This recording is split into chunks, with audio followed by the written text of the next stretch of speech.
After the war, Henry Johnson and the men of the Harlem Hellfighters returned home.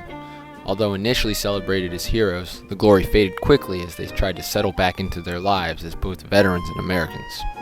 Segregation was expanding. Many of the Harlem Hellfighters in Albany tried to join the local VFW post, but were denied because of their race. They weren't welcomed. And so later that year, the Albany Hellfighters established their own VFW post, the Lorillard Spencer VFW Post 119, and that would be this building right behind me. And the plot of land would be right here, and it's now occupied by the New York State ENCON. It was named after Major Spencer, who had been in charge of the 3rd Battalion of the 15th, in which Company C served, and was said to have had a special affinity with the colored troops as he fought alongside them.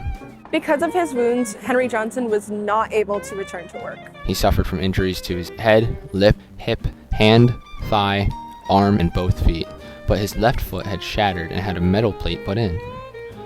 His military record, along with every other soldier of the 369th, also did not show that he had sustained any injuries or combat duty.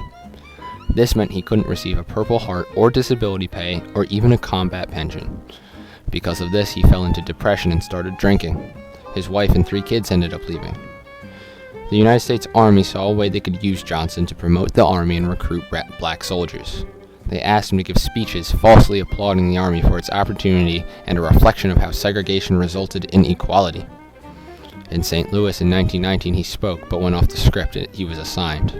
He spoke on how racism was dominant in the Army and how segregation was holding black people down. Quote, "If I was a white man, I'd be the next governor of New York," Johnson said.